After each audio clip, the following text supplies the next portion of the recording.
Hi, good afternoon to those who just attended. We'll just give a few more moments for others to come and join us.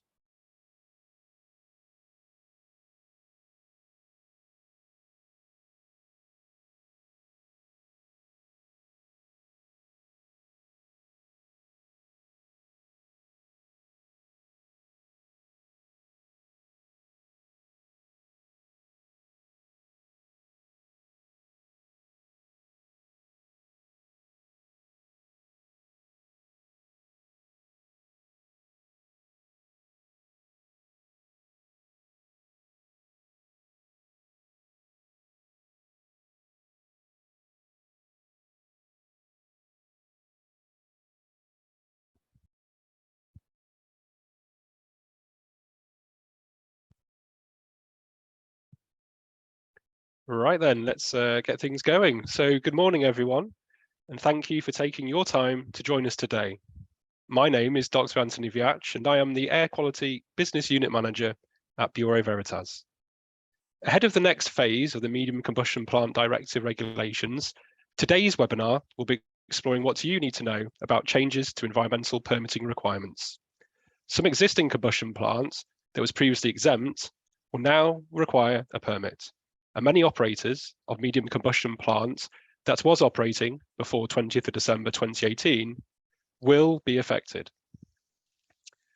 So first, a quick introduction to Bureau Veritas. We are a world leader in testing, inspection, and certification. We assist our clients throughout the lifetime of their assets, products, and infrastructure, helping them assure quality, reduce costs, increase productivity, and foster a more responsible, sustainable culture. We have over 75,000 employees, 400,000 clients, and more than 1,600 offices and laboratories in over 140 countries. Here in the UK, within our Clean Energy and Consulting division, we have over 100 highly qualified and experienced consultants who provide expert support to our clients, covering all aspects of renewable energy, sustainability, and the environment. So today, we will be focusing on the following key topics relating to medium combustion plants and associated environmental permitting requirements. First, we will take a look to understand what the Medium Combustion Plant Directive regulations are. We will then take a look to see how these regulations may apply to you. We will then have a look at learning about the key deadlines for permitting and understanding the process of obtaining an environmental permit. So first, a few points on housekeeping. Emma will be presenting for around 20 minutes, allowing for 15 minutes of questions and answers at the end. This session will be recorded, and the recording will be shared with you afterwards. If you do have any questions throughout the session, then please drop them into the chat and we will endeavour to answer them at the end. And if you are experiencing any technical issues, please let us know, again in the chat, and we will do what we can to support you. All attendees will be on mute throughout to avoid any disruptions as Emma presents. And most importantly, we hope that you enjoy the session and find it valuable. So today, our expert speaker is Emma Hamer, Principal Air Quality Consultant here at Bureau Veritas. Emma is a member of our UK air quality team, which comprises over 20 individuals working full-time on all aspects of air quality. Emma has over 8 years' experience enabling the delivery of a wide range of air quality services to UK and international clients. She works within both the public and private sectors and specialises in assessment of emissions and permitting for industrial clients. Well, enough of me now. I will hand over to our expert speaker, Emma. Thank you. Thank you. Thanks, Anthony, and thank you everyone for joining today. My plan for today is to give you all a brief overview of the Medium Combustion Plant Directive and how it applies to you. Now, given the complexities and intricacies of both the regulations themselves and how they are applied, I've kept the content of this webinar fairly generalised and brief. I anticipate there may be lots of questions as I'm going through that will be quite specific to how your site operates and any consequent actions you personally need to take. As Anthony mentioned, we'll do our best to get back to you on these at the end of the presentation. So please ask away and we'll see how we can help. It's also worth noting that I'm not going to talk specifically about specified generators, and how these are regulated. Again, please let us know if you have any questions on those and we can address these after the webinar. So what is the Medium Combustion Plant Directive, or MCPD? It's a European Union directive that has been written into UK law for a few years now, focusing on controlling emissions of sulfur dioxide, or SO2, nitrogen oxides, or NOx, and dust, or particulate matter.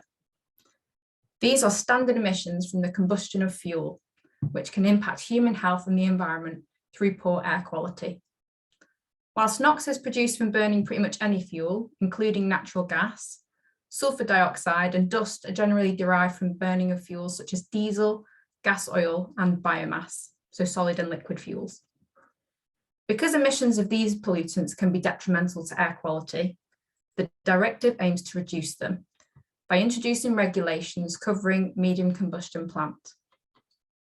The directive fills the regulatory gap at EU level between large combustion plant and smaller appliances. Large combustion plants are covered by the Industrial Emissions Directive, or IED, and encompasses sites with greater than 50 megawatt thermal combustion capacity. Smaller appliances refer to things like heaters and boilers of less than 1 megawatt thermal capacity, which are covered by the Eco-Design Directive. As a result, there are a whole host of sites with combustion plant that will now need to be regulated, since they fell into the regulatory gap prior to MCPD. An impact assessment is estimated that between 30,000 and 35,000 of these plants are operating in the UK. Due to the introduction of the MCPD regulations being relatively recent, we are here to discuss the next phase of incoming significant dates as the MCPD is gradually implemented to cover existing plant. So the Medium Combustion Plant Directive applies to all combustion plant with a rated thermal input of between 1 megawatt thermal and 50 megawatt thermal, regardless of the fuel used in the process. As previously mentioned, for sites with combustion plant of greater than 50 megawatt thermal, the Industrial Emissions Directive applies. Medium combustion plant in this context includes all of the following: a combustion unit, such as an engine, boiler, or turbine, as well as any associated abatement, the attached stack or flue, and/or any air cooling where it's part of the combustion unit. A medium combustion plant does not include fuel handling or storage, waste handling equipment, external water, or air cooling. The photos on the left-hand side of the slide are a pair of backup diesel generators at a site in Cheshire that me and my team have been working on over the summer. This is just an example of the kind of plant that were previously unregulated, but are now covered by the MCPD, and I'll provide some more information about how the regulations are applied at this site towards the end of the presentation. So in the UK, the regulations are applied and administered through the relevant environmental regulator. That's the Environment Agency in England, the Scottish Environmental Protection Agency in Scotland, Northern Ireland Environment Agency in Northern Ireland, and Natural Resources Wales in Wales. Overall, the principles that each regulator applies to medium combustion plant are the same, as they are derived from the overarching EU directive. However, the methods for applying for a permit will differ according to which regulator you need to use. This is dependent on the location of the site you are operating. Therefore, if you operate multiple sites in different locations across the UK, you may need to apply to multiple regulators. For example, the EA and NRW have very similar processes whereby you can apply for a specific type of permit through their websites. The type of permit required is often based on the complexity of your site, the existing air quality conditions in the nearby area, and the locations of any sensitive receptors. However, for SEPA and Northern Ireland Environment Agency, it may just involve applying to be on the regulator's list, registered list of sites operating medium combustion plant, depending on what plant you have and how your site operates.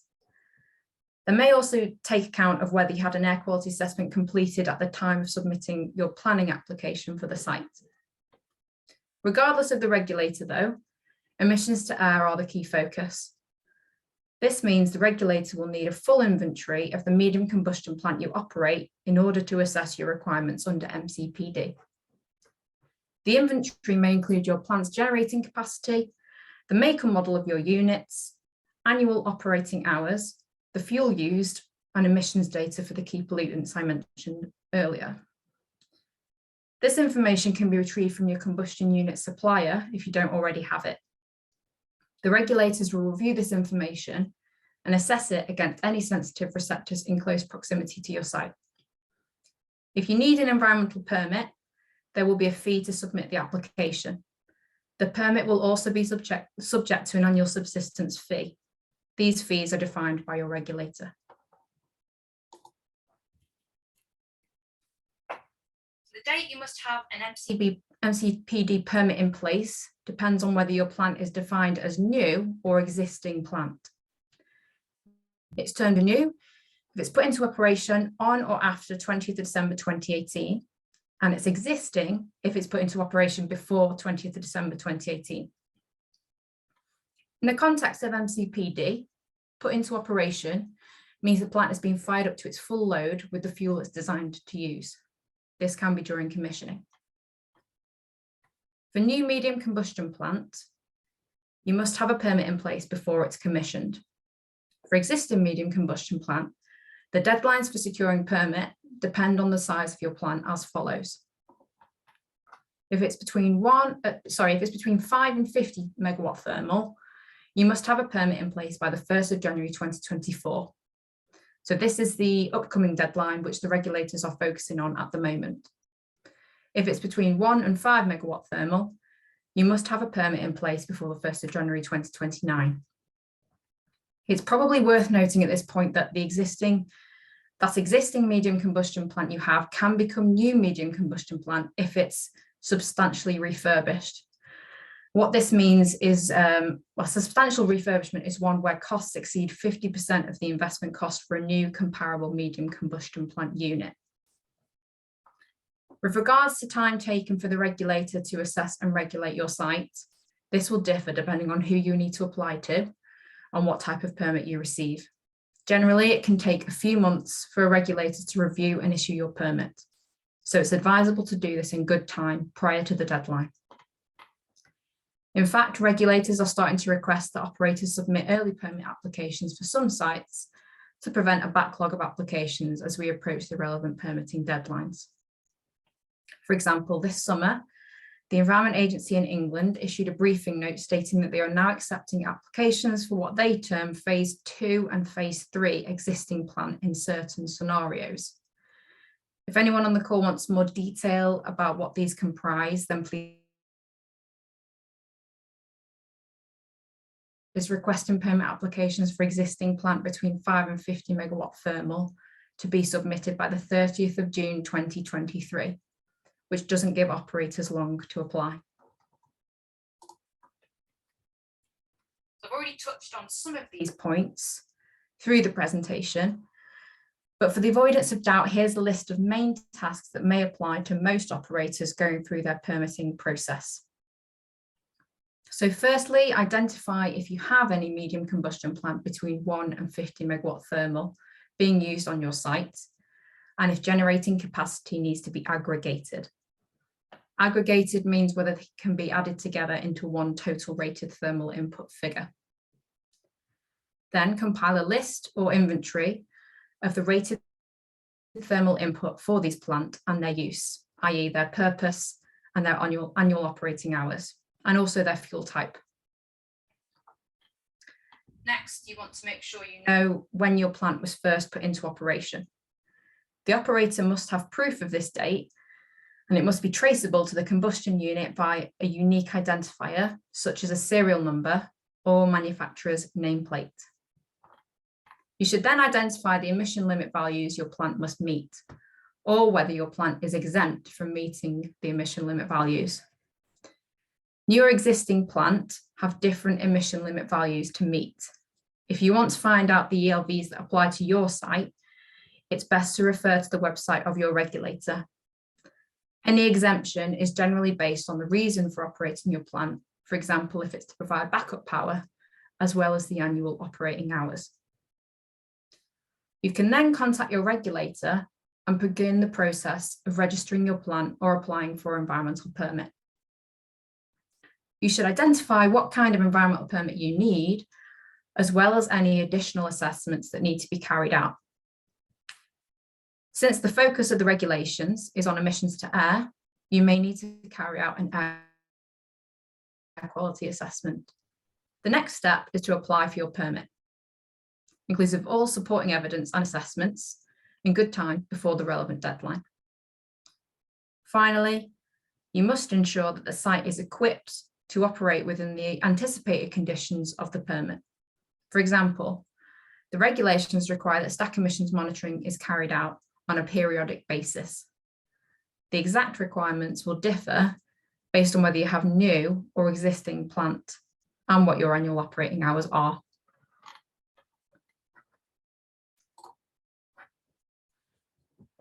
So I thought it'd be useful to provide a brief overview of monitoring requirements, since this will be the main responsibility of the operator to ensure compliance with an environmental permit. The MCPD specifies emission limit values, or ELV, that you must comply with. These will be defined by your regulator and or within your permit when you receive it. As a minimum, measurements of NOx will be required. Measurements are also required for carbon monoxide, CO, even though an ELV is not specified. This is because measurement of CO is important for demonstrating combustion efficiency. For a new medium combustion plant, you must start monitoring its emissions within 4 months of the permit being issued or the start of operation, whichever is latest. For an existing MCP, there's a similar situation whereby you must start monitoring within 4 months of permit being issued. From experience, I know this can be a challenge for operators, particularly if you've not had to carry out monitoring before. You are required to do periodic monitoring at least every 3 years if you've got medium combustion plant less than or equal to 20 megawatt thermal, or every year for a medium combustion plant greater than 20 megawatt thermal. In some cases, a reduced frequency may be allowed for plant operating under the limited hours exemption, but monitoring will be required no less than once every 5 years. The most frequent question I get asked by my clients is how the plant needs to be operated during the tests. Available guidance simply states that during each measurement, the plant shall be operating under stable conditions at a representative even load with startup and shutdown periods excluded. So in general, this means normal operation. All emission monitoring results for MCPs are standardized to dry gas at standard temperature and pressure. They are also reported to a reference oxygen concentration of 3% for liquid or gaseous fuels, 6% for solid fuels, and 15% for all engines and gas turbines. Your stack emissions test team should be aware of this when undertaking your testing to ensure they report the results to the correct conditions for your plant and your permit. Having been through the list of operator requirements for permitting and how the regulations may apply, I wanted to touch on some of the services that Bureau Veritas can support you with through the process. We have extensive experience across a variety of environmental permitting regimes, so we are well equipped to provide guidance on the MCPD. Firstly, we can provide advice on whether the regulations apply to you and take you through the steps to either applying for a new permit or vary an existing permit. We can also prepare the application on your behalf and undertake the relevant environmental risk assessment so you don't have to. Finally, we can support ongoing compliance with your permit, including stack emissions monitoring. So please don't hesitate to get in touch if you feel we could help you with our services.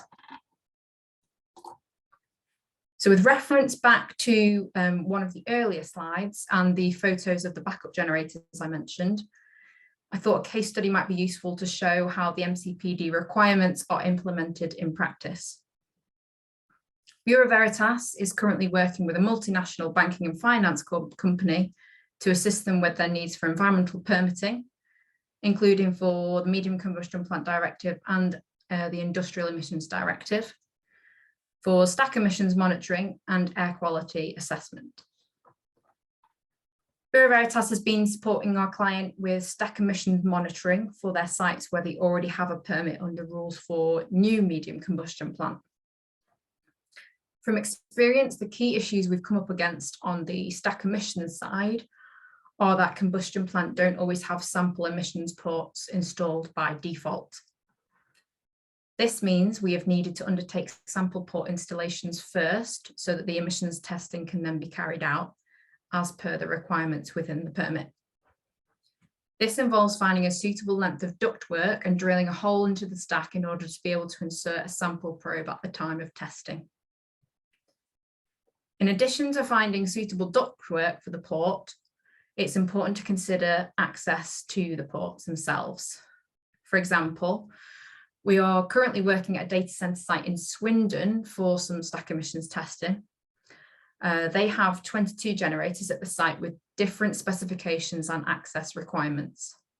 For most, a mobile elevated working platform will be sufficient to access the stacks on the day so that testing can be carried out. However, for some generators, temporary scaffolding is needing to be installed so the test team can reach the correct sampling point. In general, the stack emissions testers cannot work from ladders because of the amount of equipment involved and the length of time required to undertake the testing itself. So if your site falls under MCPD requirements, please take note that you may also need to consider sample port installation and accessibility to facilitate emissions testing, which will be specified in any permit you have. In addition to emissions sampling, we are working with this client on permit applications on behalf of them. So we are currently working on a site in Scotland where a new backup plant has been installed and requires a permit from SEPA.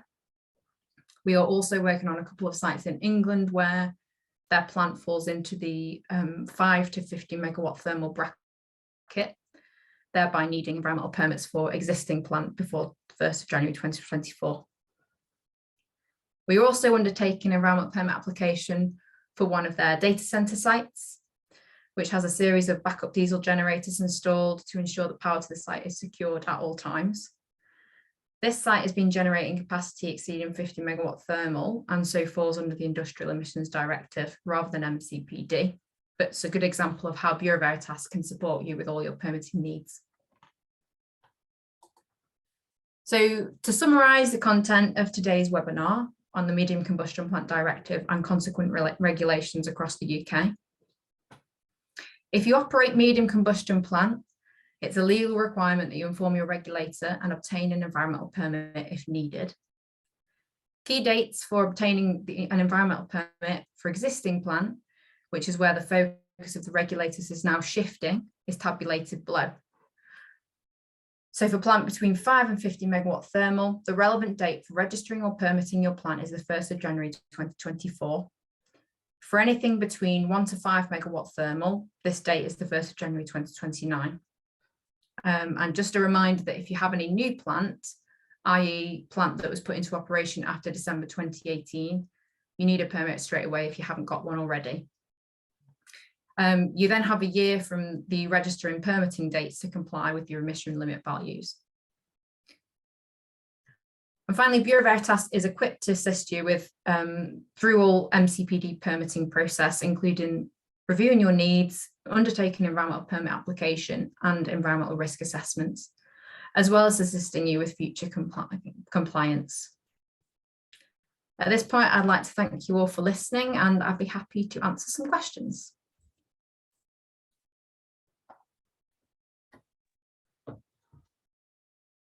So thank you for that run through, Emma. Really informative and interesting stuff there. So we do have a few questions coming in, I think. So let me just take a look over here at some of those. So the first one, Emma, is quite a broad one, but is how do I comply with a permit? Okay, so there's a series of steps that will apply to most, if not all, operators when it comes to complying with a permit. So first of all, you must hold a permit for all operational plant by the relevant deadline that are specified within the presentation. They must comply with any conditions that are outlined within their permit document. As I've said, this will probably include monitoring of emissions to air to demonstrate compliance with the emission limit values that will be stated within your permit if they apply. As I said, some people may be exempt from conforming to these ELVs, and your monitoring must be undertaken at the prescribed frequency. You must also keep records of the operation of plant for at least 6 years to demonstrate compliance. And there will be an annual subsistence charge fee payable to your regulator. And I presume that subsistence charge does vary, doesn't it, depending upon the size and the processes involved, Emma? Yeah, is it standardized? It will depend on who your regulator is and what kind of permit you have. Okay, thank you for answering that one. Let's just see if there's any more. So yeah, again, fairly generic, but what kind of permit do I need? Yeah, so the type of permit you need will initially depend on the site's location within the UK, and therefore which regulator you need to apply to. So as I've mentioned earlier, each of the regulators have slightly different requirements, although they are operating under the same overarching regulations. So I'll focus on sites operating in England just to provide some examples of what you might need to do, but as it will differ depending on where you are. So for sites operating in England, you must apply for a permit via the Environment Agency, who actually have 3 different types of permit, which depends on the site location, type of combustion plant, and how it's operated. So the 3 types that the Environment Agency offer. The first is called a standard rules permit, and this is basically for all low risk sites. And all the standard rules are published on the Environment Agency website, so you can check whether you conform with any of those, and they will just give you a standard permit that gets issued out to everyone who fits within that particular rule. The second is a simple bespoke permit. So again, this is for low risk sites, and this does not usually require air dispersion modelling. But the third permit they offer is a complex bespoke permit. This is generally for high risk sites, what they term high risk sites, and usually does require air dispersion modelling. But as I said, you'll need to go through the process with the regulator to find out which permit you'll need. Thanks, Emma. And then just to follow up on the back of that, perhaps pun or no pun intended, it sounds someone saying that sounds quite complex. So how do I go about starting that application process? Yeah, so the first thing to do is find out who your regulator is and get information from your regulator. Most regulators have detailed information on their websites providing instructions on things like which forms need to be filled in, how your application needs to be compiled, and any fees that apply. Most of them do also offer sort of a communications route via email if you do have any questions outside the guidance that they're published on the website. But most people should be able to follow the guidance on the website and fill things in from there. Thank you, Emma. Question just coming in about emergency generators. What about those? How does the permit requirements apply to them? Yeah, so in some cases, the regulations make special provision for medium combustion plant like emergency generators, which only operate intermittently or rarely. So for existing plant that operate less than 500 hours per year, which is calculated as a rolling average over 5 years, they are exempt from some of the specified emission limit values. But it's worth noting that there's still a requirement to monitor these emissions, even though you don't have ELVs to comply with. For new plant, it's a similar sort of situation, but you've got a 3-year rolling average that is used for your operating hours instead of a 5-year rolling average. Okay, thank you, Emma. I guess the question here is just an observation that leads to, I guess, a bit of a question to us. So clearly the MCPD applies across many areas, and there's many which need of a review here and regulation. So what sort of sectors certainly would need to pay attention to the requirements of the MCPD, Emma? Which sectors? Which sectors, yeah. A whole host of them. Probably easy to list those it doesn't apply to, isn't it? But, I mean, the ones, a lot of the ones I've been working with are things like data centers or, you know, offices which have a continual power requirement, so they have backup generators like a data center would. So yeah, these are the kinds of plant that I've been working on primarily, but I've also been working with quite a lot of manufacturers who have things like boilers that will need to sort of conform to MCPD regulations in due course. So any sort of manufacturing or industry, as well as backup power, those are the key ones, but it crosses all sectors, you know, from facilities management, maybe down to like educational sectors, hospitals, all sorts. All encompassing then, really, in summary. So Yes. certainly does apply across the board. Thank you. Another question is aggregation was mentioned earlier in the presentation. What is this, and does it apply to me? Yeah, so aggregation is sort of a complex term, and this can differ depending on how your site is operated. So generally, aggregation refers to whether combustion plants that share the same stack or could reasonably do so are added together into one total input figure. So for MCPD, only plants applied after the 20th of December 2018, i.e. new plant, can be subject to aggregation. Multi-plant sites will need to look closely as they replace individual pieces of plant to see if or how MCPD will affect them after the change. So this term aggregation within MCPD is a bit different to how the other directives work, such as the Large Combustion Plant Directive and the Industrial Emissions Directive, which I've mentioned. They routinely use aggregation, so they do tend to add up all the plant, and then that's how you calculate whether you're over the threshold required for IED. Certainly can get quite complex. Thanks, Emma. So I suppose for me, in summary, aggregation doesn't have to mean aggravation. We can pick that up, I think, offline and have a look at that with you and support you to understand how that might apply to your specific needs. Of course, yeah.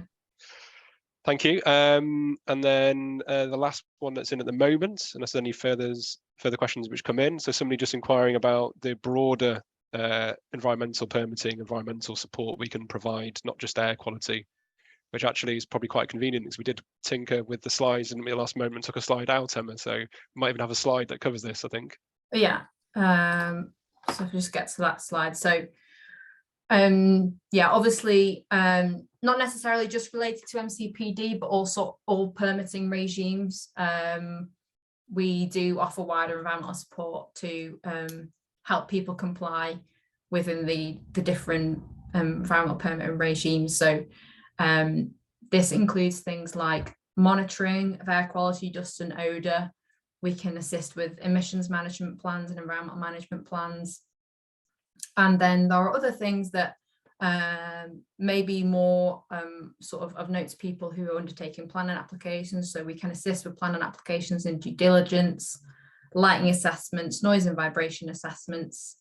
And then if you've got sort of operational sites already, you may need to do sustainability and greenhouse gas accounting, occupational hygiene and workplace exposure assessment. And then sort of in line with that, we also do have renewable energy services covering like the full life cycle of renewable energy. So yeah, if anyone feels like they, you know, could benefit from sort of working with us on some of these, then please get in touch. Absolutely, no, very broad spectrum of services we can support you on. So if in doubt, just get in touch and we can take things from there. Very good, thank you, Emma. Just to see if there's any more questions coming in.